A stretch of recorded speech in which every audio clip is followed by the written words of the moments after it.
رب زدني علما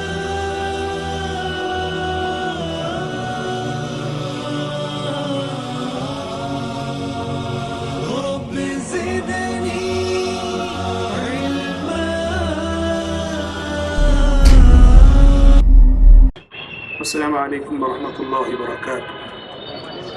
إن الحمد لله نحمده ونستعينه ونستغفره ونعوذ بالله من شرور أنفسنا ومن سيئات أعمالنا.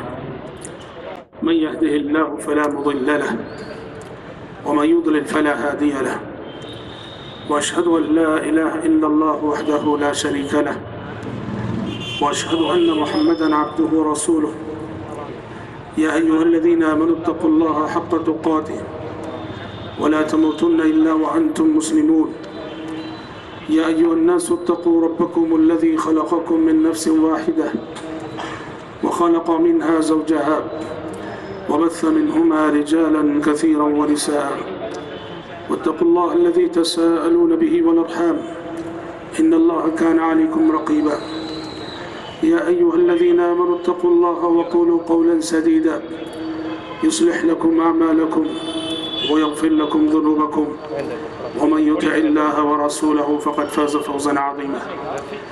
أما بعد، فإن خير الحديث كتاب الله، وخير الهدي هدي محمد صلى الله عليه وسلم، وشر الأمور محدثاتها، وكل محدثة بدعة، وكل بدعة ضلالة، وكل ضلالة في النار. أعوذ بالله السميع العليم من الشيطان الرجيم من همزه ونفخه ونفسه. لا ينهاكم الله عن الذين لم يقاتلوكم في الدين ولم يخرجوكم من دياركم أن تبروهم وتقسطوا إليهم إن الله يحب المقسطين. اس اجلاس کے معزز صدر مولانا شفیق عالم خان صاحب جامعی، امیر ضلع جامعۃ اہل حدیث حیدرآباد، اسٹیج پر تشریف فرما تمام معزز علماء، ذمہ داران جماعت و جمعیت، معزز شرکاء اجلاس اور پردہ نشین خواتین اسلام، آج کی اس بامقصد اور مبارک نشست میں اور اس عظیم الشان اجلاس میں آپ کے سامنے گفتگو کرنے کے لیے منتظمین اجلاس نے مجھے جو موضوع دیا ہے وہ ایک ایسا موضوع ہے جو میں سمجھتا ہوں حالات اس موضوع کا تقاضا کرتے ہیں، ماحول اس موضوع پر کہنے اور سننے کا تقاضا کرتا ہے. اور اسی موضوع کو شروع کرنے کے لیے میں نے سورۃ الممتحنہ کی ایک آیت آپ کے روبرو پڑھی ہے.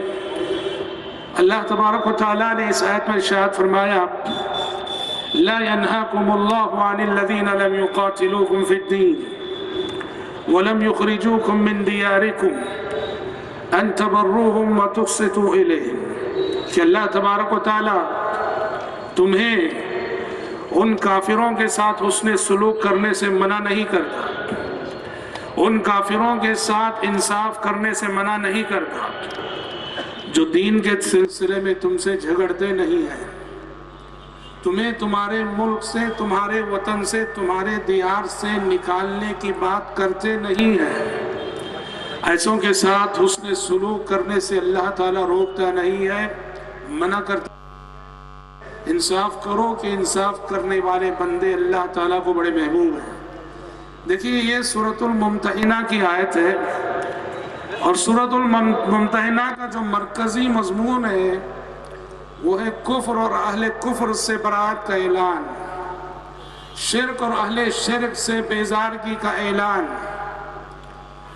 جو سورت کفر اور اہل کفر سے برات اور بیزارگی کا اعلان کرتی ہے، اس صورت میں اللہ تبارک و تعالیٰ نے انصاف پر مبنی، عدل پر مبنی اس قانون کو بیان کیا کہ وہ غیر مسلم، وہ کافر اور وہ مشرک، جو دین کی بنیاد پر، عقیدے کی بنیاد پر تم سے دشمنی نہیں کرتے ہیں، تمہیں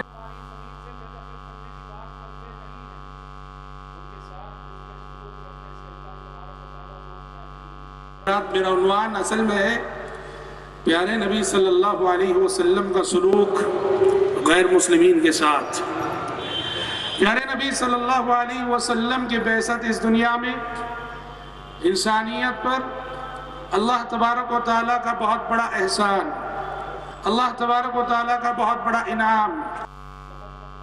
للمؤمنین اذ بعث فیہم رسولا من انفسہم، اللہ تبارک و تعالیٰ نے اس گھڑی بڑا احسان کیا اہل ایمان پر جب انسانوں میں اس نے انہی میں سے ایک رسول کو بھیجا۔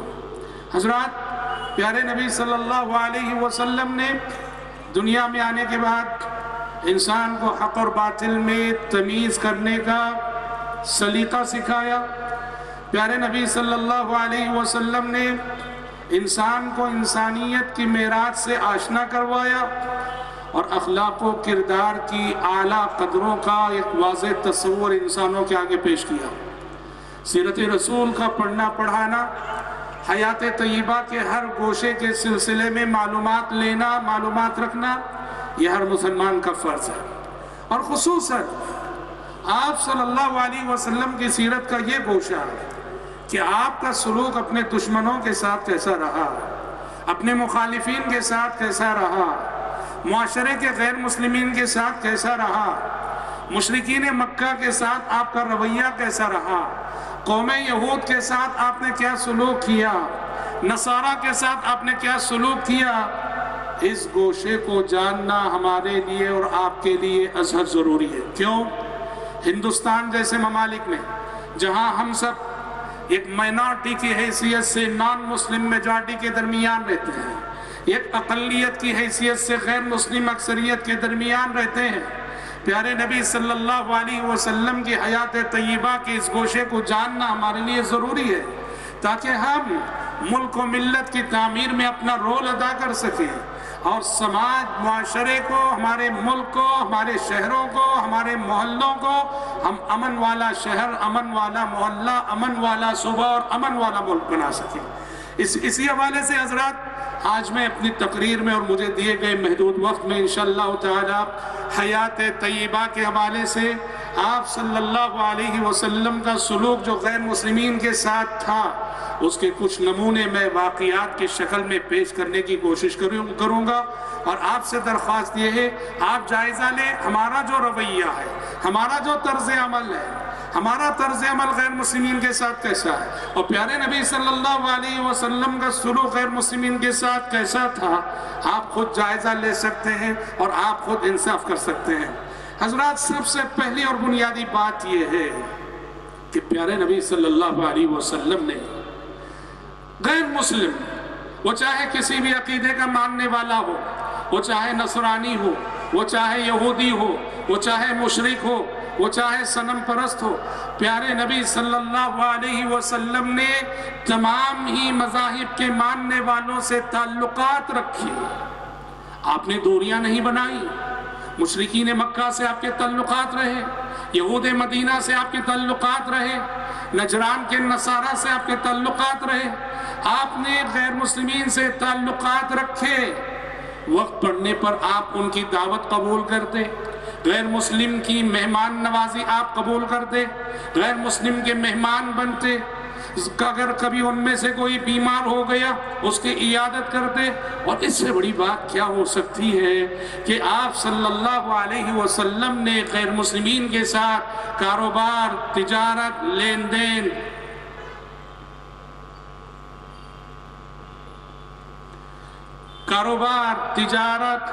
دین، آپ صلی اللہ علیہ وسلم نے یہ سارے تعلقات غیر مسلمین کے ساتھ روا رکھے۔ ابو داؤد کی روایت ہے کہ اضاف النبی صلی اللہ علیہ وسلم یہودی بخبز و احالت انسان خواب، ایک یہودی نے آپ کو دعوت دی۔ دیکھیے قوم یہود کی من حیث القوم کتنی مذمت ہے قرآن میں، من حیث القوم جتنی مذمت قرآن نے قوم یہود کی ہے کسی اور قوم کی نہیں۔ اور لیکن پیارے نبی صلی اللہ علیہ وسلم کو دیکھیے، ایک یہودی آپ کو دعوت دے رہا ہے اور آپ اس کی دعوت کو قبول کر رہے ہیں۔ اچھا اس کی شرارت کہیے یا اس کی غربت اور ناداری کہیے، دسترخوان پہ رکھا کیا تھا؟ روٹی کے ساتھ اس نے ایسا سالن رکھا جو خراب ہو چکا تھا۔ اور پیارے نبی کا تواضع، پیارے نبی کے اخلاق، پیارے نبی صلی اللہ علیہ وسلم نے اس روٹی کو اسی سالن کے ساتھ کھایا۔ آپ صلی اللہ علیہ وسلم نے اس میں کوئی عیب نہیں نکالا، آپ نے اس میں کوئی تبصرہ نہیں کیا۔ جو چیز دسترخوان پہ رکھ دی گئی، چپ چاپ آپ صلی اللہ علیہ وسلم نے وہ چیز کھا لی۔ بیمار ہو گیا کہ یہودی بچہ، پیارے نبی اس کی عیادت کے لیے تشریف لے گئے۔ اور حد تو یہ ہے، آپ دنیا سے جاتے ہیں تو اس حال میں جاتے ہیں کہ آپ صلی اللہ علیہ وسلم کے زرہ ایک یہودی کے پاس رہن میں رکھی ہوئی ہے۔ رہن میں آپ صلی اللہ علیہ وسلم نے اپنی زرہ یہودی کے پاس رکھی ہوئی ہے۔ یہ سب تعلقات کیوں؟ تعلقات برائے تعلقات نہیں، تعلقات برائے دعوت، تعلقات برائے تبلیغ۔ اگر آپ اپنے مدعو سے دور ہو جائیں گے، لا تعلق ہو جائیں گے، تعلقات کو ختم کر لیں گے، تو پھر آپ اپنے پیغام کو کیسے پہنچا پائیں گے؟ ضروری ہوتا ہے اپنا پیغام پہنچانے کے لیے، تبلیغ کے لیے، دعوت کے لیے، کہ ہم اپنے مدعو سے، جو بگڑے ہوئے لوگ ہیں، ان سے تعلقات کو مضبوط رکھیں۔ چنانچہ آپ دیکھیے پیارے نبی نے جو مختلف حوالوں سے تعلقات رکھے، ان تعلقات کا فائدہ بھی کیسے ہوا؟ ابھی ہم نے مثال دی، ایک یہودی بچہ بیمار ہو گیا، آپ صلی اللہ علیہ وسلم عیادت کے لیے تشریف لے گئے۔ آپ صلی اللہ علیہ وسلم نے دیکھا کہ اس کی حالت غیر ہے، اور آپ کو لگا کہ شاید یہ چند منٹوں کا مہمان ہے۔ پیارے نبی صلی اللہ علیہ وسلم نے فوراً اسے کلمے کی تلقین کی، کہا کہ کلمہ پڑھ لو۔ باپ سرانے بیٹھا تھا، وہ باپ کو دیکھنے لگا۔ باپ نے کہا اطیع ابا القاسم، بچے کے جذبات کا لحاظ رکھے اس نے کہا ابو القاسم کی بات مان جاؤ۔ ادھر باپ نے اجازت دی اور ادھر اس یہودی بچے کی زبانی کلمہ نکلا، کلمہ پڑھا، اور کلمہ پڑھنے کی تھوڑی ہی دیر بعد اس کی روح قفس عنصری سے پرواز کر گئی۔ آپ صلی اللہ علیہ وسلم کو اس بات کا غم نہ ہوا، اس بات کا دکھ نہ ہوا کہ آپ کا خدمت گزار دنیا سے چل بسا۔ آپ کو اس بات کی خوشی ہوئی کہ دنیا سے جانے سے پہلے کلمہ پڑھ کر وہ نارے جہنم سے بچ گیا۔ آپ وہاں سے یہ کہتے ہوئے نکلے الحمدللہ الذی انقذہ بی من النار، تمام تعریفیں اس اللہ کے لیے ہیں جس نے اس بچے کو، اس نوجوان کو میرے ذریعے سے نارے جہنم سے بچا لیا۔ میرے بھائی ایک بات، ہم دین کے حوالے سے جب بھی بات کرتے ہیں نفرت کی بات کرتے ہیں، ہم دین کے حوالے سے جب بھی بات کرتے ہیں دشمنی کی بات کرتے ہیں، ہم دین کے حوالے سے جب بھی بات کرتے ہیں دوریاں پیدا کرنے کی بات کرتے ہیں۔ ذرا پیارے نبی کے اس اسوے کو سامنے رکھ کے سوچو، یہ کوئی معمولی بات نہیں۔ پیارے نبی نے، یہ جو بچہ تھا، جو یہودی لڑکا تھا نا، پیارے نبی کا باقاعدہ خادم تھا، یہ خدمت گزار تھا۔ یہ پیارے نبی کی خدمت کے لیے صحابہ کیا کم تھے؟ آپ کے ایک اشارے پہ سارا مدینہ امٹ پڑتا تھا آپ کی خدمت کے لیے۔ جس پیغمبر کی خدمت کے لیے پورے صحابہ صبح و شام وقف تھے، اور اس پیغمبر کے خادمین میں ایک یہودی لڑکے کا نام آتا ہے، ایک یہودی نوجوان کا نام آتا ہے۔ پیارے نبی نے اس کو اپنے سے اتنا قریب کیا، اتنا قریب کیا کہ آپ کے خدمت گزاروں کی فہرست جب سیرت نگار تیار کرتے ہیں تو کئی جلیل قدر صحابہ کے ساتھ اس یہودی بچے کا بھی تذکرہ ملتا ہے، اس یہودی نوجوان کا بھی تذکرہ آتا ہے۔ یہ آپ صلی اللہ علیہ وسلم کی سیرت کا پیغام ہے کہ دعوت و تبلیغ کے لیے تعلقات پہلا زینہ ہے، تعلقات پہلی سیڑھی ہے۔ اگر آپ مدعو قوم سے تعلقات کو استوار نہیں رکھیں گے، جن کی اصلاح کرنی ہے، جن تک تبلیغ کرنی ہے، جن تک اسلام کو پہنچانا ہے، اگر ان سے تعلقات کو اگر آپ استوار نہیں رکھیں گے تو پھر آپ تبلیغ کریں گے کیسے؟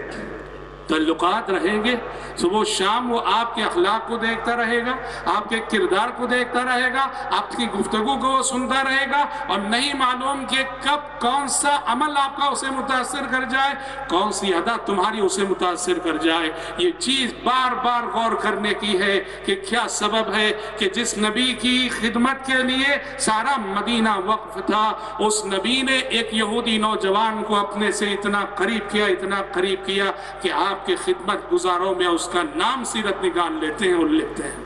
حضرات، پیارے نبی صلی اللہ علیہ وسلم نے غیر مسلم، چاہے وہ کسی بھی دین و مذہب کا ماننے والا ہو، غیر مسلم کو جو حقوق عطا کیے اور غیر مسلم کو جس نظر سے دیکھا، اس کا ایک تقاضا یہ بھی تھا، آپ نے جیسے مسلمان کی جان کو محترم قرار دیا، غیر مسلم کی جان کو بھی محترم قرار دیا، جیسے ایک مسلمان کے مال کو محترم قرار دیا، غیر مسلم کے مال کو بھی محترم قرار دیا، جیسے ایک مسلمان کی عزت و آبرو کو محترم قرار دیا، غیر مسلم کی عزت و آبرو کو بھی آپ نے محترم قرار دیا۔ چنانچہ صحیح بخاری کی وہ مشہور روایت ہے، پیارے نبی تشریف فرما تھے، ایک جنازہ گزرا، پیارے نبی فوراً اٹھ کھڑے ہوئے، جنازہ گزرا فوراً اٹھ کھڑے ہوئے، صحابہ نے کہا انہا جنازۃ یہودی یا رسول اللہ کے نبی، جس جنازے کے لیے آپ اٹھ کھڑے ہوئے ہیں یہ یہودی کا جنازہ ہے۔ آپ صلی اللہ علیہ وسلم نے فوراً فرمایا الیست نفسا، ٹھیک ہے کہ وہ یہودی ہے لیکن یہ بتاؤ کہ وہ انسانی جان نہیں ہے؟ الیست نفسا، موت ہوتی ہے، وہ ایک پیغام رکھتی ہے اپنے اندر، وہ موت چاہے کافر کی ہو، موت چاہے مشرک کی ہو، موت چاہے مومن کی ہو، موت چاہے مسلمان کی ہو، وہ اپنے اندر ایک پیغام رکھتی ہے۔ آپ صلی اللہ علیہ وسلم نے کہا الیست نفسا، کیا یہ انسانی جان نہیں ہے؟ فقہی اعتبار سے یہ قیام گرچہ منسوخ ہو چکا ہے، لیکن الیست نفسا کہہ کر پیارے نبی نے جو سبق دینا چاہا وہ سبق قیامت کی صبح تک کے لیے ہم سب کے لیے، وہ سبق قیامت کی صبح تک کے لیے باقی ہے کہ اسلام ہر انسانی جان کا احترام کرتا ہے، ہر انسانی جان کو محترم قرار دیتا ہے۔ ایک حدیث میں آپ نے فرمایا من قتل معاہدہ لم يرح رائحة الجنة وإن ريحها ليوجد من مسيرة 40 عاما۔ من قتل معاهدا لم يرح رائحة الجنة وإن ريحها ليوجد من مسيرة 40 عاما۔ جو شخص کسی معاہد کو قتل کرے، معاہد کسے بولتے ہیں؟ وہ غیر مسلم جو اسلامی ملک میں رہتا ہے ٹیکس دے کر، یا وہ غیر مسلم جو ویزا لے کر اسلامی ملک میں داخل ہوتا ہے۔ پیارے نبی نے فرمایا جو مسلمان ایسے کسی غیر مسلم کا قتل کرتا ہے، ایسے مسلمان کا جنت میں جانا تو بڑی بات، لم یرح رائحۃ الجنہ، وہ جنت کی خوشبو بھی نہیں پائے گا، وَإِنَّ رِیحَهَا لَيُوجَدُ مِن مَسِیرَةِ 40 عاما، حالانکہ جنت کی خوشبو 40 سال کی مسافت کی دوری سے سونگھی جا سکتی ہے۔ جی میں کہہ رہا تھا کہ اسلام کی یہ تعلیم ہے کہ جس طرح ایک مسلمان کی جان محترم ہے، غیر مسلم کی جان محترم ہے، جیسے مسلمان کا مال محترم ہے، غیر مسلم کا مال محترم ہے، جس طرح مسلمان کی عزت و آبرو محترم ہے، ایک غیر مسلم کی عزت و آبرو محترم ہے۔ پیارے نبی صلی اللہ علیہ وسلم نے اپنے عمل سے اس بات کی تعلیم، دیکھیے سیرت کی کتابوں میں ایک واقعہ آتا ہے، آپ نے سیرت کا ایک واقعہ سنا ہے جسے سریہ بئر معونہ کہا جاتا ہے۔ بنو عامر ایک قبیلہ تھا، بنو عامر کے کچھ لوگ پیارے نبی کی خدمت میں آئے اور یہ کہہ کر کہ ہم لوگ اسلام لائے ہیں، تربیت کرنے کے لیے کچھ علماء بھیجیے۔ پیارے نبی صلی اللہ علیہ وسلم نے 70 علماء صحابہ کو روانہ کیا۔ یہ لوگ ان 70 صحابہ کو لے گئے، راستے میں ان کے ساتھ غدر کیا، دھوکہ کیا اور ان 70 صحابہ کو شہید کر ڈالا، مار ڈالا۔ بہت بڑی غداری تھی، بہت بڑی خیانت تھی، اسلام لانے کا ڈھونگ رچایا، پھر تبلیغ کے لیے علماء کو بھیجنے کی درخواست کی۔ 70 چنندہ اور منتخب صحابہ جب بھیجے گئے، ان کے ساتھ غدر کیا، ان کے ساتھ دھوکہ کیا اور سارے کے سارے مار دیے گئے، شہید کر دیے گئے۔ ایک صحابی بچ نکلے، اس میں عمر بن امیہ الزمری ان کا نام تھا۔ کسی طرح سے انہوں نے جان بچائی اور فوراً ان کی غفلت دیکھ کر وہاں سے نکلے اور نکل کر مدینے کی سمت روانہ ہو گئے۔ مدینے کے قریب پہنچے تھے، راستے میں دو غیر مسلم آتے ہوئے نظر آئے۔ حضرت عمر بن امیہ الزمری ان کے ساتھ ہو گئے، معلوم کیا، پتہ چلا یہ دونوں عامری ہیں، یعنی جس قبیلے نے مسلمانوں کے ساتھ غدر کیا، جس قبیلے نے ابھی مسلمانوں کے ساتھ دھوکہ کیا، اسی قبیلے کے یہ دو فرد ہیں، عمر بن امیہ الزمری رضی اللہ عنہ، جن کے دل میں جوش انتقام تھا۔ انہوں نے کہا کہ موقع بڑا اچھا ہے، اسی قبیلے کے لوگوں نے ہمارے 70 ساتھیوں کو شہید کیا ہے، اب میں ان دونوں کو قتل کر ڈالوں۔ ساتھ رہے اور موقع دیکھ کر انہی کی تلوار لی اور ان دونوں کو قتل کر ڈالا، حضرت عمر بن امیہ الزمری رضی اللہ عنہ۔ اور قتل کرنے کے بعد دیکھتے ہیں کہ ان دونوں پیارے نبی صلی اللہ علیہ وسلم کے پاس سے ہو کے آ رہے تھے، غیر مسلم تھے صحیح، پر پیارے نبی نے انہیں امان دے رکھی تھی، بہت نادم ہوئے، بہت پشیمان ہوئے، اور پیارے نبی کے سامنے ماجرا عرض کیا، کہا کہ اللہ کے نبی، چونکہ بنو عامر کے لوگوں نے ہمارے 70 ساتھیوں کو شہید کیا تھا، اس لیے اس قبیلے کے 2 غیر مسلم جب ملے، میں نے موقع غنیمت جانا مار ڈالا۔ آپ یقین کیجئے پیارے نبی صلی اللہ علیہ وسلم نے ان دونوں عامریین کی دیت ادا کی باقاعدہ۔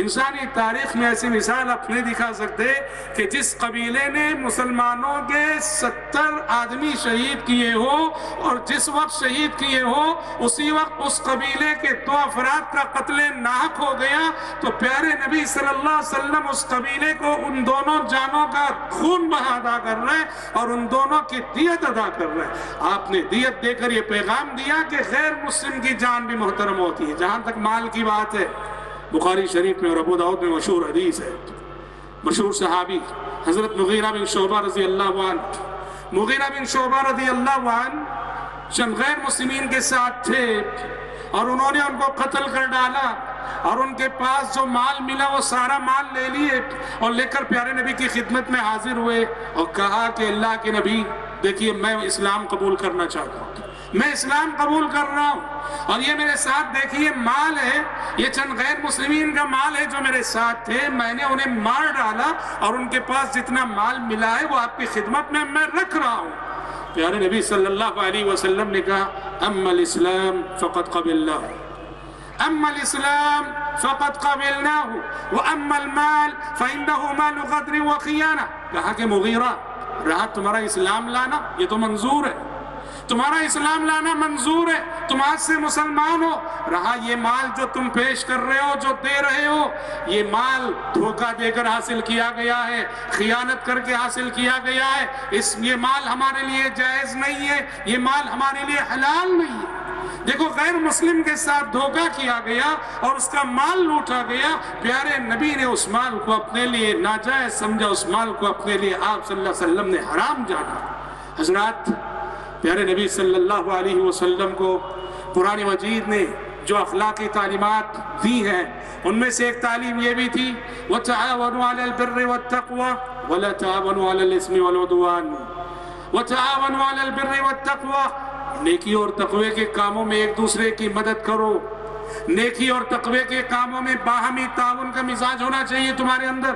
وَلَا تَعَاوَنُوا عَلَى الْإِثْمِ وَالْعُدْوَانِ، گناہ کے کاموں میں ایک دوسرے کی مدد نہ کرو، ظلم کے کاموں میں ایک دوسرے کی مدد نہ کرو۔ یہ قانون صرف مسلمانوں کے درمیان باہمی تعاون کے لیے نہیں ہے، بلکہ اگر قرآن مجید میں یہ آیت جہاں آئی ہے سیاق و سباق کے اعتبار سے اگر دیکھیں، یہ آیت اصل میں نازل ہوئی غیر مسلمین کے سلسلے میں۔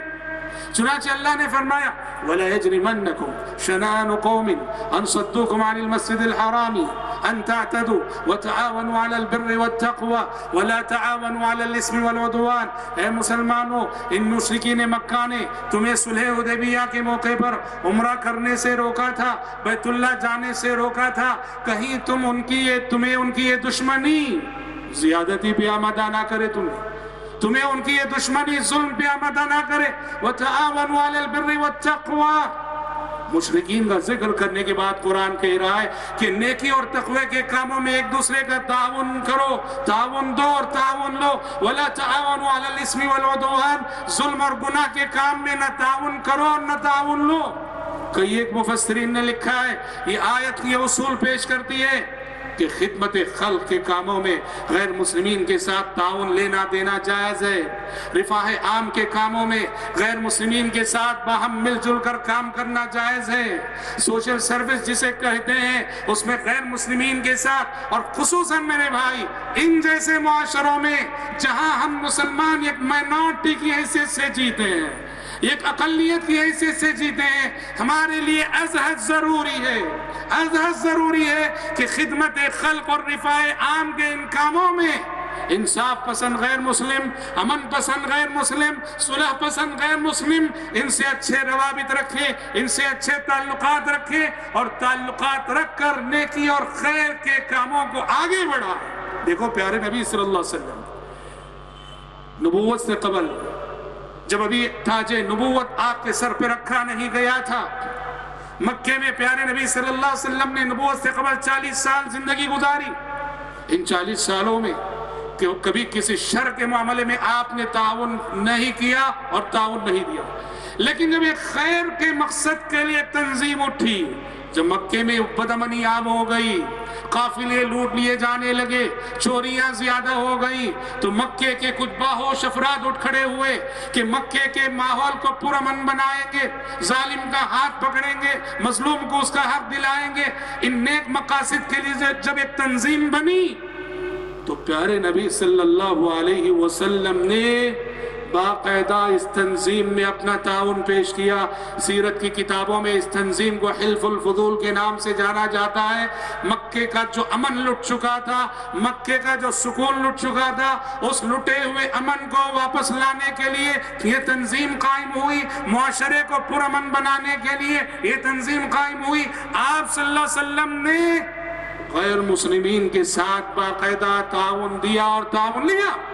آپ کہیں گے یہ نبوت سے پہلے کا واقعہ ہے، آپ ابھی نبی نہیں بنے تھے تب کا وقت، سچ ہے، لیکن یاد رکھو نبوت سے پہلے کی زندگی بھی ہمارے لیے نمونہ ہے۔ پیارے نبی کی صرف نبوت کے بعد کی 23 سالہ زندگی آئیڈیل نہیں، وہ تو ہے ہی، نبوت سے پہلے کی 40 سالہ زندگی بھی ہمارے لیے نمونہ ہے۔ کیوں؟ اس لیے کہ پیارے نبی نے نبوت سے پہلے گزاری گئی اس 40 سالہ زندگی کو لے کر مشرکین مکہ سے چیلنج کیا تھا، فَقَدْ لَبِثْتُ فِيكُمْ عُمُرًا مِّن قَبْلِهِ، اے لوگوں میں وہی محمد ہوں جس کی کتابیں زندگی کے 40 ورق تمہارے سامنے کھلے ہوئے ہیں۔ بتا دو کہیں داغ، بتا دو کہیں کوئی دھبا، بتا دو کہیں کوئی عیب، بتا دو کہیں کوئی کمزوری۔ ان 40 سالوں کو لے کر آپ نے اپنے معاشرے سے چیلنج کیا تھا، اور یہ چیلنج جو قرآن میں مذکور ہے یہ پیغام دیتا ہے کہ نبوت سے پہلے کی زندگی بھی ہمارے لیے نمونہ ہے۔ ایک تو یہ بات ہوئی، اور دوسری بات یہ ہے کہ آپ صلی اللہ علیہ وسلم نے نبوت ملنے کے بعد حلف الفضول میں اپنی شرکت کو آپ یاد کیا کرتے تھے، خوش ہوتے تھے۔ آپ صلی اللہ علیہ وسلم کا بہت اچھا لگتا تھا کہ نبوت سے پہلے میں نے ان نیک مقاصد کے لیے تو تنظیم قائم ہوئی، میں نے باقاعدہ اس میں حصہ لیا، اور آپ فرماتے تھے آج بھی انہی جیسے مقاصد کے لیے کوئی تنظیم قائم ہوگی تو میں اس کے ساتھ تعاون کرنا چاہوں گا، تعاون لینا چاہوں گا۔ پتہ چلا کہ خدمت خلق اور رفاہ عام کے کاموں میں، معاشرے کو پرامن بنانے میں آپس میں ایک دوسرے کی کوششوں کو ملانا چاہیے، اور ایک دوسرے کے ساتھ باہمی تعاون کی فضا ہمیں پیدا کرنی چاہیے، اور اس سلسلے میں حالات کو ہموار کرنا چاہیے۔ یہ پیارے نبی صلی اللہ علیہ وسلم کی حیات طیبہ کا عظیم سبق ہے۔ حضرات، غیر مسلمین کے ساتھ آپ کا جو مثالی سلوک تھا، اس کا ایک مظہر یہ بھی کہ آپ کی حیات طیبہ یہ بھی پیغام دیتی ہے، اور یہ بھی پیغام اپنے اندر رکھتی ہے کہ غیر مسلم جو آپ کے ساتھ احسان کرتا ہے، وہ غیر مسلم جس نے کبھی آپ کی مدد کی ہو، آپ کا ساتھ دیا ہو، آپ کا ہاتھ بٹایا ہو، آپ کے کام آیا ہو، پیارے نبی نے کہا غیر مسلمین کے احسانات کو یاد رکھو۔ غیر مسلم کے احسانات کو پیارے نبی کی سنت تھی، یاد رکھتے تھے، اور یاد رکھ کر احسان کا بدلہ چکانے کی کوشش کرتے تھے آپ صلی اللہ علیہ وسلم۔ اور اس حوالے سے سیرت میں بہت ساری مثالیں ہیں۔ آپ نے مطعم بن عدی کا نام سنا ہے، یہ کون ہے؟ تھا تو کافر مگر بڑا ہی صاحب کردار تھا، اس نے پیارے نبی صلی اللہ علیہ وسلم کی بڑی مشکل اوقات میں، بڑی مشکل گھڑیوں میں مدد کی۔ آپ کو معلوم ہے مکے والوں نے آپ کا سماجی بیکاٹ کیا تھا، شیب ابی طالب نے آپ کو محصور کر دیا تھا۔ 3 سال آپ صلی اللہ علیہ وسلم نے اور آپ کے ساتھیوں نے ایسے فقر و فاقے میں گزارے کہ اس دوران کوئی ان سے خرید و فروخت کرنے والا نہیں، لین دین کرنے والا نہیں، کاروبار کرنے والا نہیں۔ اللہ اکبر۔ پیارے نبی صلی اللہ علیہ وسلم اور آپ کے صحابہ نے اس درمیان درخت کے پتے کھائے، درخت کے پتے کھائے۔ شیب ابی طالب کے حصار کے درمیان صحابہ نے کھجور کے پتے اتنے چبائے اور اتنے کھائے۔ دیکھیے صحیح روایت ہے، حضرت سعد بن ابی وقاص رضی اللہ عنہ فرماتے ہیں شیب ابی طالب کے حصار کے درمیان ہم نے اتنے درخت کے پتے کھائے ہیں بھوک کی شدت سے کہ جب ہم قضائے حاجت کے لیے جاتے تھے ہمارا بول و براز بھی جانوروں کی مینگنیوں کی طرح ہوا کرتا تھا، جانوروں کے گوبر کی طرح ہوا کرتا تھا۔ اس قدر صحابہ نے پتے کھائے۔ وہ 3 سال بڑے آزمائش کے تھے، وہ 3 سال بڑے امتحان کے تھے۔ اور آپ کو معلوم ہے یہ بیکاٹ کیسے ختم ہوا؟ مطعم بن عدی اٹھ کھڑا ہوا۔ کون ہے یہ؟ غیر مسلم ہے۔ مطعم بن عدی اٹھ کھڑا ہوا اپنے 2-4 ساتھیوں کو لے کر۔ اس نے کہا کہ محمد سے ہمارا دینی اختلاف ہے صحیح، عقیدے کا اختلاف ہے صحیح، پھر بھی وہ ایک انسان ہے، ہمارا رشتہ دار ہے، ہم نے ظلم کی حد کر دی۔ مطعم بن عدی نے اس بیکاٹ کو ختم کیا اپنے ساتھیوں کو لے کر، اور اس کے کھڑے ہونے کے بعد اور اس بیکاٹ کے ختم کرنے کے اعلان کے بعد یہ بیکاٹ ختم ہوا اور شیب ابی طالب کے حصار سے مسلمان باہر آئے۔ ایک احسان یہ تھا مطعم بن عدی کا، دوسرا احسان کیا تھا؟ پیارے نبی طائف گئے۔ طائف سے جب آپ واپس ہو رہے تھے مشرکین مکہ نے مکے میں آپ کا داخلہ روک دیا، کہا کہ آپ اب مکے میں داخل نہیں ہو سکتے۔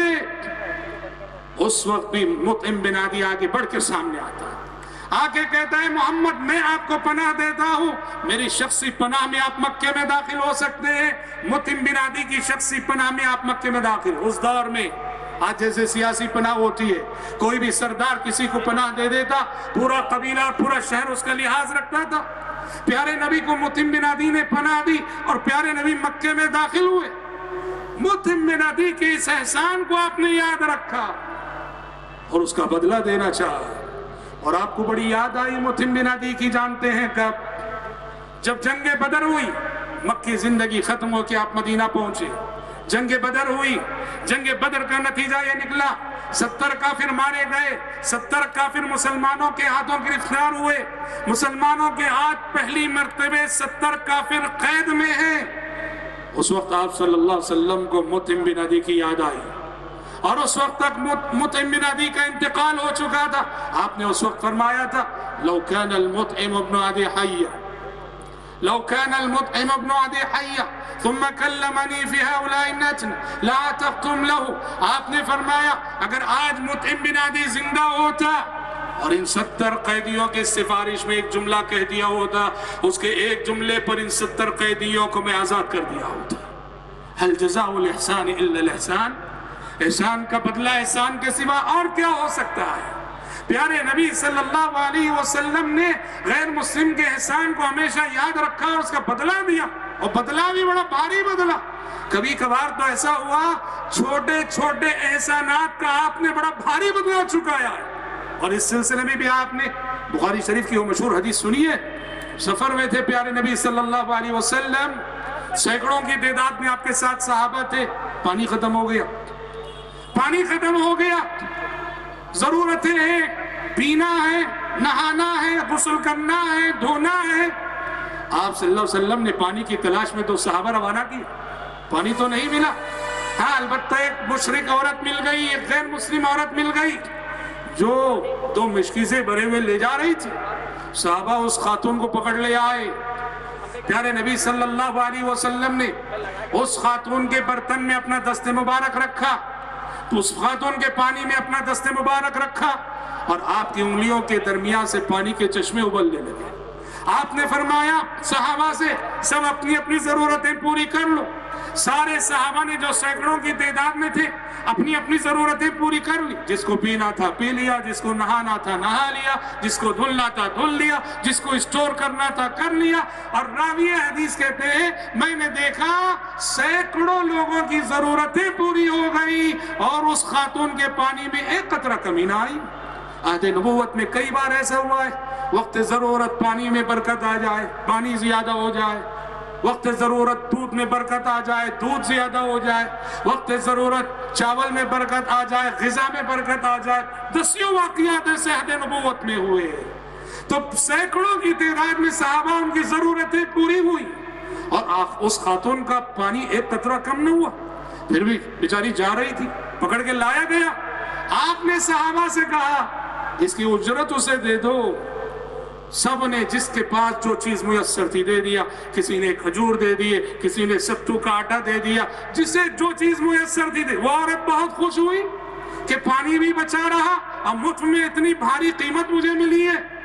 اپنے قبیلے کے پاس گئی اور جا کر کہنے لگی جئتکم من عند اسحار الناس. لوگوں, میں ایک بہت بڑے جادوگر کے پاس سے ہو کے آ رہی ہوں. معجزے کو اس نے جادو سمجھا. اس نے جو دیکھا کہ آپ صلی اللہ علیہ وسلم کی انگلیوں کے درمیان سے پانی کے چشمے ابل رہے اور سینکڑوں کی تعداد میں لوگوں نے اپنی ضرورتیں پوری کی اور پانی جیسا کہ ویسا باقی ہے, کہ اس نے اس کو معجزے کو جادو سمجھا. ایک بہت بڑے جادوگر کے پاس سے ہو کے آ رہی ہوں. لیکن اس حدیث میں, اس واقعے میں جو عبرت کا پہلو ہے جو میں ذکر کرنا چاہ رہا ہوں وہ کیا ہے؟ حدیث کے راوی کہتے ہیں, بخاری شریف کی روایت ہے, اس واقعے کے بعد پیارے نبی صلی اللہ علیہ وسلم جب بھی جہاد کے لیے فوجیں روانہ کرتے, کمانڈر کو بلاتے اور نصیحت کرتے کہ دیکھو وہ خاتون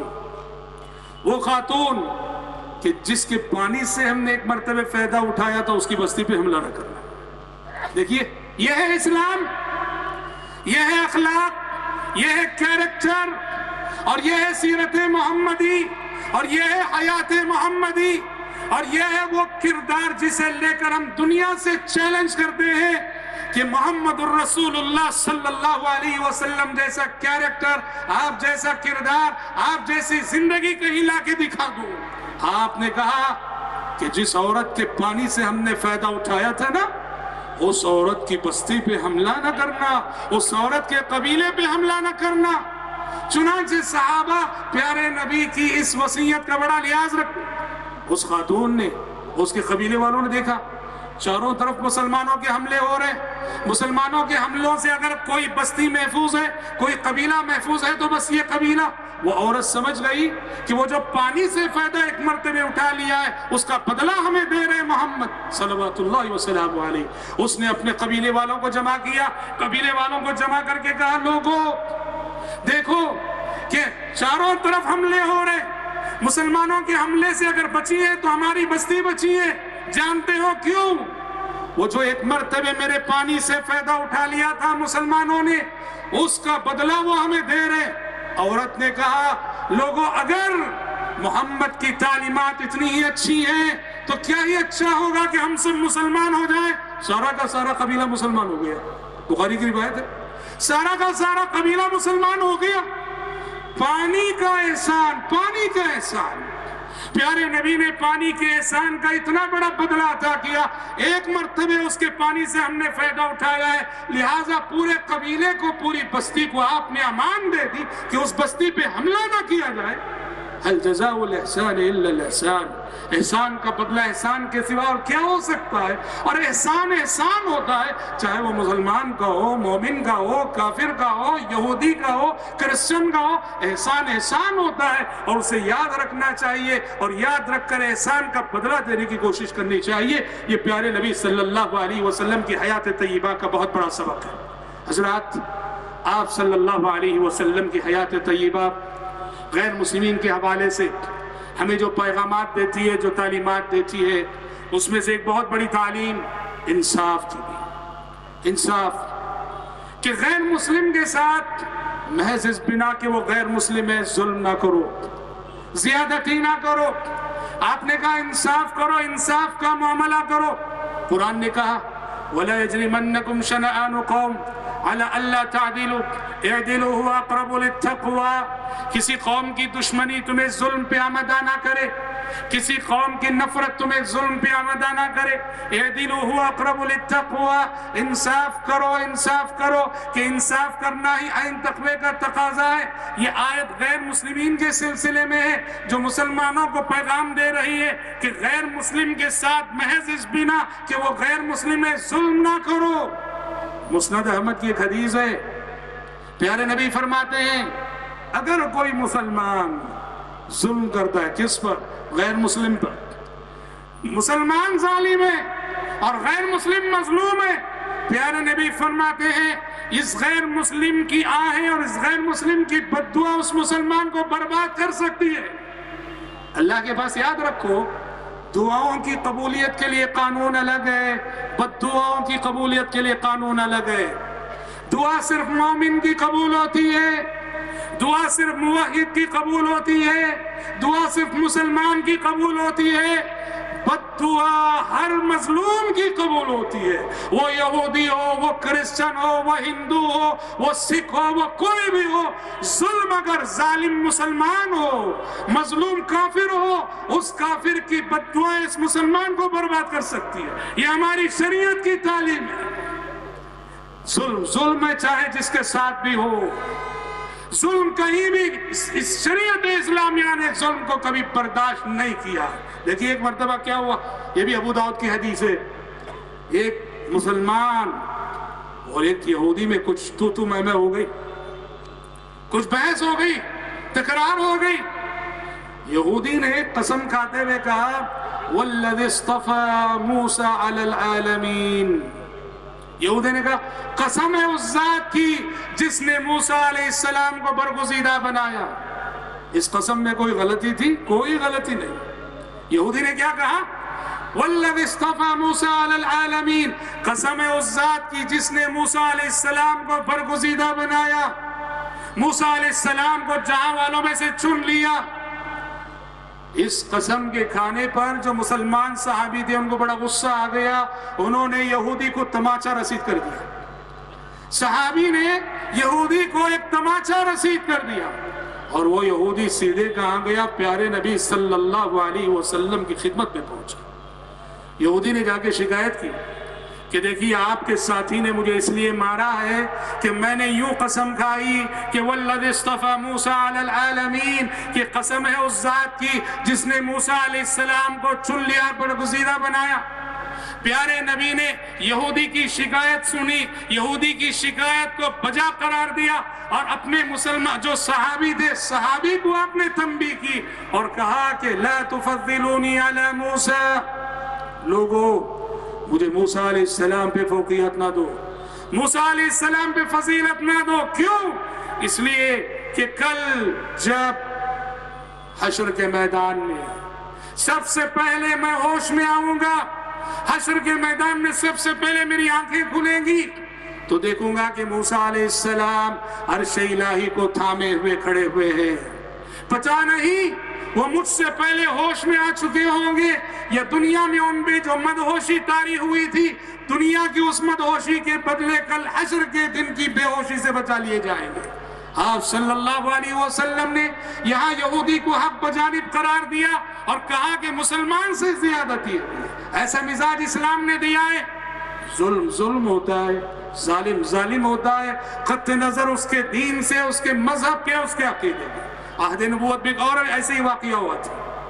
ایک مسلمان نے، توما بن عبیرق اس کا نام تھا، توما بن عبیرق نے ایک زرہ چرا لی اور جب پکڑے جانے کا خوف ہوا، اندیشہ ہوا، ایک یہودی کے پاس رکھ دیا.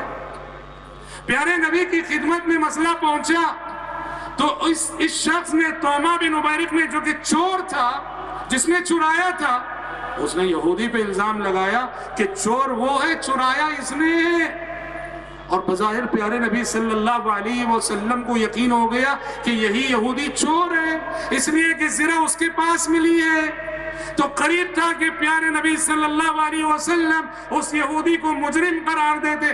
آسمان سے فوراً وحی آ گئی إنا أنزلنا إليك الكتاب بالحق لتحكم بين الناس بما أراك الله ولا تكن للخائنين خصيما واستغفر الله ولا تكن للخائنين خصيما. اے پیغمبر یہ خیانت کرنے والے جنہوں نے چوری کی ہے اور چاہتے ہیں کہ آپ ان کی تائید کریں اور ان کے فیور میں بات کریں، آپ ہرگز خیانت کرنے والوں کے فیور میں بات نہ کریں.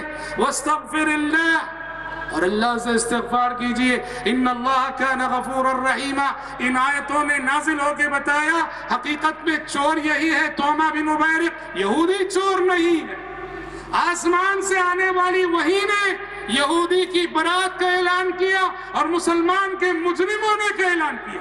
یہ انصاف ہے جو صرف آپ کو قرآن میں ملے گا، یہ انصاف ہے جو صرف آپ کو شریعت محمدی میں ملے گا، یہ انصاف ہے جو صرف آپ کو قانون محمدی میں ملے گا. اور انصاف کی ایسی نادر مثالیں صرف اور صرف آپ کو اسلامی تاریخ میں ملے گی.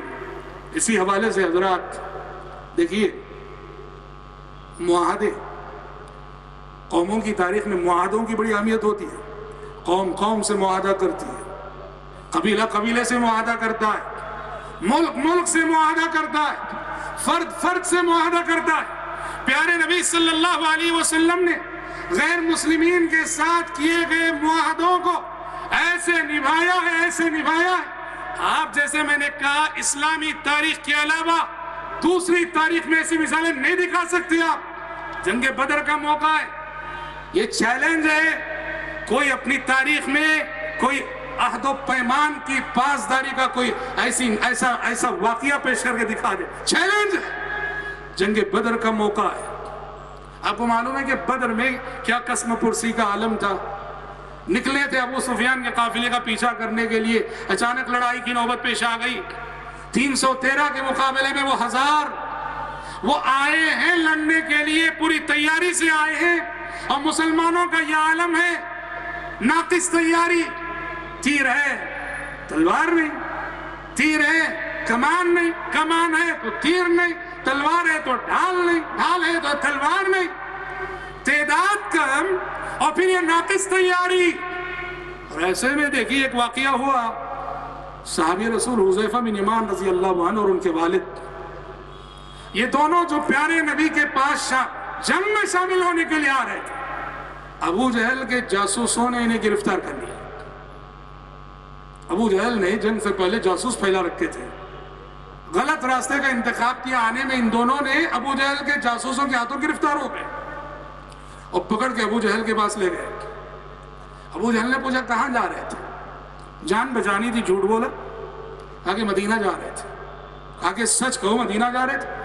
کہا سچ کہہ رہے ہیں، بالکل مدینہ جا رہے تھے. ابو جہل کو یقین ہو گیا کہ یہ مدینہ ہی جا رہے تھے لگتا ہے. ابو جہل نے کہا وعدہ کرو اگر میں چھوڑوں گا تو سیدھا مدینہ جاؤ گے، جا کے تمہارے ساتھیوں سے نہیں ملو گے، فوج میں شامل نہیں ہوگے. وعدہ کیا دونوں نے. ابو جہل نے چھوڑا، اور جیسے ہی ابو جہل نے چھوڑا دونوں نے سیدھا رخ کیا پیارے نبی کا. پیارے نبی بدر کے قریب پہنچے ہوئے تھے اور جا کر سارا ماجرا سنا. اللہ کے نبی آ رہے تھے ہم.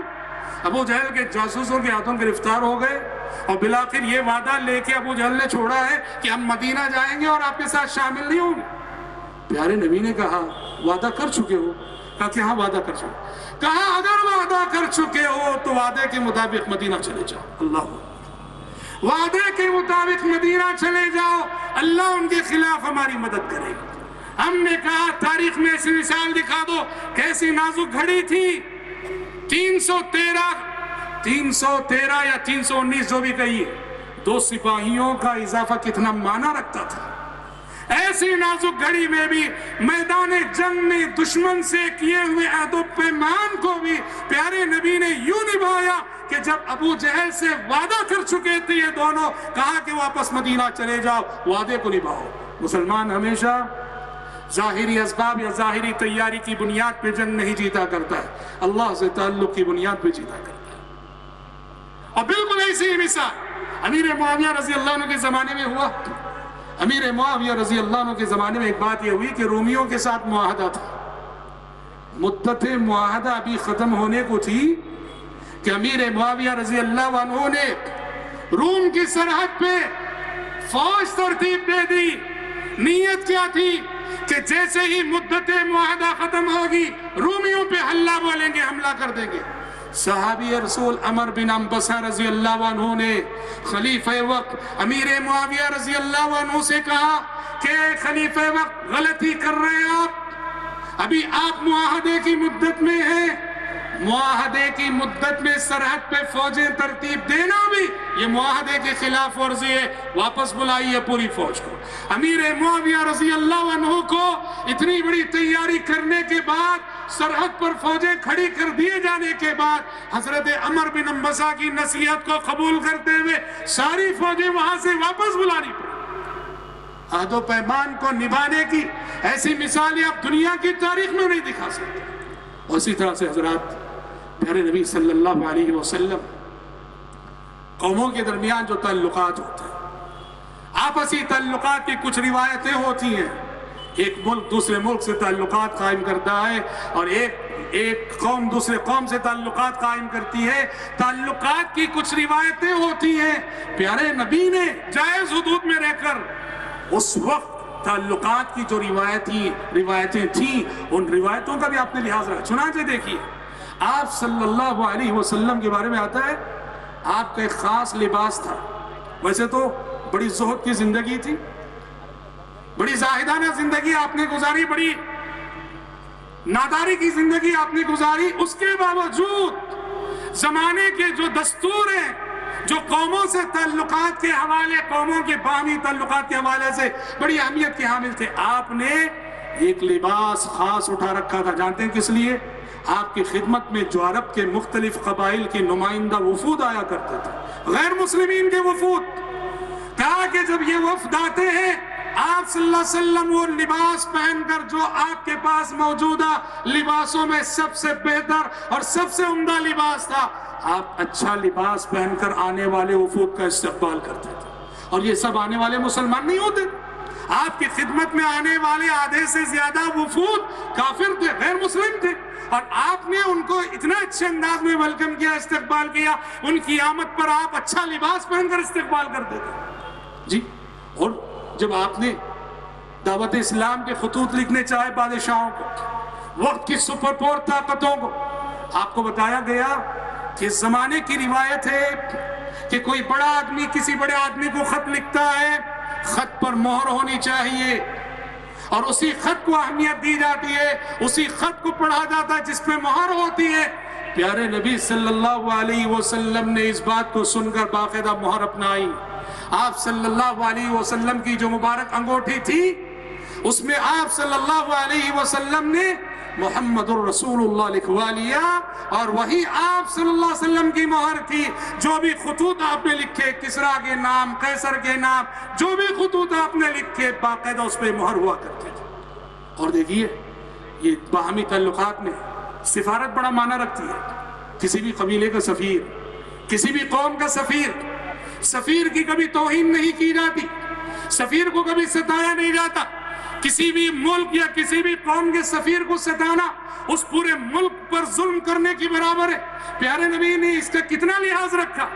ابو رافع رضی اللہ عنہ جو مشرکین مکہ کے سفیر تھے, مشرکین مکہ کے سفیر بن کر پیارے نبی کی خدمت میں آئے, اور مدینہ آنے کے بعد پیارے نبی صلی اللہ علیہ وسلم سے ملاقات کرنے کے بعد, پیارے نبی کی گفتگو سننے کے بعد اسلام ان کے دل میں گھر کر گیا, اسلام داخل ہو گیا. آئے ہیں سفارتی مہم پہ, آئے ہیں مشرکین مکہ کی نمائندہ بن کر, آئے ہیں مشرکین مکہ کے سفیر بن کر, اور اس مدینہ آنے کے بعد مسلمان ہو گئے. اور مسلمان ہونے کے بعد کہنے لگے اب میں واپس نہیں جاؤں گا, اب میں واپس نہیں جاؤں گا. آیا تھا تو کافر تھا میں, اس لیے میں سفیر بن کے آیا, اب تو میں مسلمان ہو گیا ہوں, واپس نہیں جاؤں گا. آپ صلی اللہ علیہ وسلم نے کہا ابو رافع تمہیں واپس جانا پڑے گا مکہ. مسلمان ہو گئے ہو صحیح, لیکن تمہاری حیثیت سفیر کی ہے, سفیر کی حیثیت سے آئے تھے, اور کسی بھی قوم کے سفیر کو روکے رکھنا بہت بڑا قانونی جرم ہے. آپ نے کہا واپس مکہ جاؤ, واپس مکہ جانے کے بعد تمہاری سفیر کی حیثیت ختم ہو جائے گی، پھر پلٹ کے آ جانا۔ حضرت ابو رافع رضی اللہ عنہ کو جانا پڑا اور جا کر پھر دوبارہ وہ لوٹ کر پلٹ کر آئے۔ یہ کتنی بڑی باتیں ہیں۔ تو دیکھیے پیارے نبی صلی اللہ علیہ وسلم کی حیات طیبہ غیر مسلمین کے ساتھ سلوک کے حوالے سے کتنا اعلیٰ کردار رکھتی ہے اور کتنے اعلیٰ اخلاق آپ صلی اللہ علیہ وسلم نے غیر مسلمین کے ساتھ پیش کیے۔ ہماری زبانوں میں ایک جملہ ہے، الکفار لا اعتبار، الکفار لا اعتبار۔ یہ جملہ کسی معنی میں صحیح بھی ہو سکتا ہے لیکن کلی طور پر صحیح نہیں ہو سکتا۔ سیرت محمدی صلوات اللہ وسلام علیہ اس جملے کو غلط قرار دیتی ہے۔ کیسے؟ بہت سارے غیر مسلم ایسے ہوتے واللہ ان کے پاس صرف ایمان کی کمی ہوتی ہے، ان کے پاس صرف عقیدے کی کمی ہوتی ہے، باقی ان کے معاملات، ان کے اخلاق، ان کا کیریکٹر یہ پورا جو ہے اسلامی ہوتا ہے، ان کے لین دین اسلامی، ان کے معاملات اسلامی، ان کے اخلاق اسلامی۔ کمی ہے تو صرف ایمان اور عقیدے کی۔ ایسے کتنے غیر مسلم آپ کو ملیں گے اس سماج میں؟ پیارے نبی صلی اللہ علیہ وسلم نے ایسے افراد کی بڑی قدر کی ہے جن غیر مسلمین کے اندر اعلیٰ اخلاقی خوبیاں پائی جاتی تھی، آپ گہری نظر رکھتے تھے اور ان افراد کی آپ قدر کرتے تھے۔ اور اس کی سب سے بڑی مثال کیا ہے؟ ہجرت جیسا نازک موقع، ہجرت جیسی نازک گھڑی، جب پورے مکے میں اعلان ہو گیا ہے کہ جو بھی ابو بکر صدیق کو اور محمد کو پکڑ کے لائے گا اس کے لیے اتنا بڑا انعام ہے، صلوات اللہ وسلم، اعلان ہو چکا ہے۔ اور سارے اہل مکہ اس عظیم انعام کو حاصل کرنے کے لیے ڈھونڈ رہے ہیں کہاں ہے آخر یہ دونوں۔ اور انعام اتنا بڑا تھا اندازہ ہوتا ہے چھوٹے لوگ تو چھوڑو، بڑے بڑے سردار اس کی جستجو میں تھے۔ سراقہ کا کہنا ہے نا، سراقہ کہتے ہیں جنہوں نے پیچھا کیا تھا سفر ہجرت میں پیارے نبی کا، بعد میں مسلمان ہوئے تھے۔ میں ایک مجلس میں بیٹھا تھا، ایک شخص آیا، آ کے کہا میں نے ابھی ساحل کے راستے پر دو انسانی شبیہیں جاتی ہوئی دیکھی ہیں، وہ سمجھتا ہوں ابو بکر اور ان کے ساتھی محمد ہی ہیں۔ سراقہ کہتے ہیں جب میں نے سنا تو یقین ہو گیا کہ واقعی آپ صلی اللہ علیہ وسلم ہی تھے وہ، لیکن مجھے وہ انعام حاصل کرنا تھا۔ میں نے اس بات کو ٹال دیا کہ نہیں وہ دونوں افراد میں جانتا ہوں، وہ میرے سامنے ہی گئے ہیں۔ مجلس ختم ہوئی، مجلس ختم ہونے کے بعد سراقہ نے سواری لے کر فوراً پیچھا کیا۔ مطلب یہ ہے انعام اتنا بڑا تھا کہ جو آج ابو بکر کو اور محمد الرسول اللہ صلوات اللہ وسلم علیہ پکڑ کے لائے گا اور اس کے لیے اتنا بڑا انعام ہے۔ اور اللہ اکبر، اس نازک گھڑی، اس نازک وقت پر آپ کو معلوم ہے آپ صلی اللہ علیہ وسلم نے مکہ سے مدینہ لے جانے کے لیے کس شخص کا انتخاب کیا راستہ دکھانے کے لیے؟ غار ثور میں آپ چھپ گئے کیونکہ تلاش ہے، آپ نے یہ طے کیا کہ ابھی چلنا نہیں ہے، پہلے 3 دن چھپ جانا ہے، تلاش کرنے والے 3 دن تلاش کر کر کے تھک جائیں گے، اس کے بعد چلنا ہے۔ اور آپ صلی اللہ علیہ وسلم نے ایک پلاننگ یہ بھی کی، مکہ سے مدینہ جانے والے جو چالو راستے ہیں، چالو راستوں سے جانا نہیں، چالو راستوں سے اگر جائیں گے تو پکڑ لیے جائیں گے، نئے راستوں سے جانا ہے، خفیہ راستوں سے جانا ہے۔ اور اس کے لیے کسی رہنما کی ضرورت ہے، کسی رہبر کی ضرورت ہے جو خفیہ راستوں کا علم رکھتا ہو۔ اور اس نازک گھڑی میں جہاں جان کے لالے پڑے ہوئے ہیں، جہاں سروں کی قیمت لگ چکی ہے، آپ کو معلوم ہے آپ صلی اللہ علیہ وسلم نے مکہ سے مدینہ لے جانے کے لیے، راستہ دکھانے کے لیے جس رہنما اور رہبر کا انتخاب کیا وہ ایک غیر مسلم تھا۔ سیرت کی کتابوں میں عبداللہ بن اریقط اس کا نام بتایا گیا، اور بعض روایتوں میں عبداللہ بن ارقد اس کا نام بتایا گیا۔ عبداللہ بن ارقد کو معلوم ہے کہ پیارے نبی جن کی تلاش پورے مکے میں وہ غار ثور میں چھپے ہوئے ہیں، ابو بکر صدیق جنہیں پورا مکہ تلاش کر رہا ہے وہ غار ثور میں چھپے ہوئے ہیں۔ عبداللہ بن ارقد کو معلوم ہے، داد دیجئے عبداللہ بن ارقد کی انسانیت نوازی کی، اور داد دیجئے اس شخص کے کئی معنی اخلاق کی۔ اس نے پیارے نبی کے ساتھ غدر نہیں کیا، دھوکہ نہیں کیا، خیانت نہیں کی، راز کو راز رکھا، اور وہ اپنے ہم مذہب لوگوں کو اس نے بتایا نہیں کہ جنہیں تم ڈھونڈ رہے ہو وہ غار ثور میں چھپے بیٹھے، بتایا نہیں۔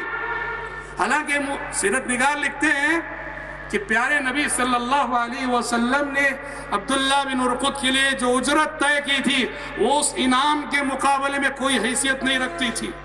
داد دیجیے اس ایسے انسانیت نواز شخص کی جس نے اخلاق کا لحاظ رکھا، مروت کا لحاظ رکھا، اپنے ضمیر کا سودا نہیں کیا، اپنے ایمان اور اپنی امانت داری کا سودا نہیں کیا۔ کتنی بڑی بات ہے۔ آپ صلی اللہ علیہ وسلم، یہ اور بات ہے، آگے چل کے وہ مشرف اسلام ہوتے ہیں، انہیں ہدایت ملتی ہے، لیکن جس وقت انہوں نے مکہ سے مدینہ لے جانے کا کردار ادا کیا خفیہ راستوں سے، اس وقت وہ غیر مسلم تھے۔ حضرات، واقعات بہت ہیں، مثالیں بہت ہیں، نمونے بہت ہیں۔ اب فجر ہو جائے آپ سنتے رہیں، حیات طیبہ کے یہ اخلاقی واقعات کبھی ختم نہیں ہوں گے۔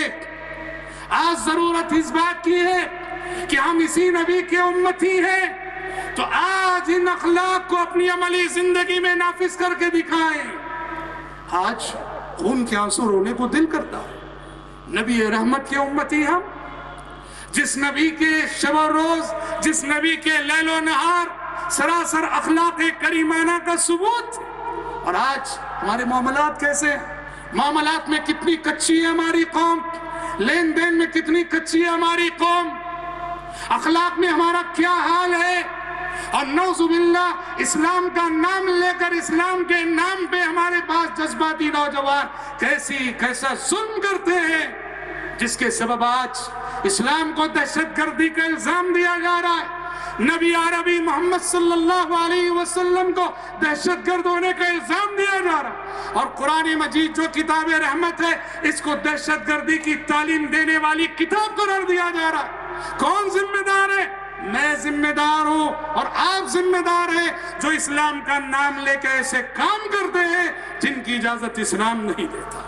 یاد رکھو، ڈرو اللہ سے کہ کہیں حشر کے میدان میں ایسا نہ ہو ہم ہو، ہمارا گریبان ہو اور پیارے نبی کا دست مبارک ہو کہ پیارے نبی شکایت کرے کہ یہ میرا امتی تھا جو میرے لیے باعث بدنامی بنا ہوا تھا۔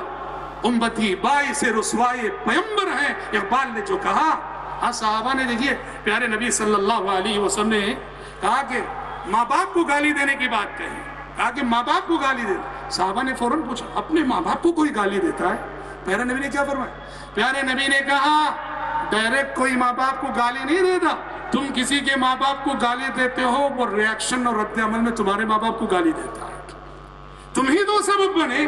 اور اسی معنی میں قرآن نے کہا وَلَا تَسُبُّوا الَّذِينَ يَدْعُونَ مِن دُونِ اللَّهِ فَيَسُبُّوا اللَّهَ عَدْوًا بِغَيْرِ عِلْمٍ، کہ گالی نہ دو ان کے خداؤں کو کہ ورنہ وہ رد عمل میں ریاکشن میں اللہ کو گالی دیں گے۔ یہ کتنی عظیم اخلاقی تعلیمات ہے۔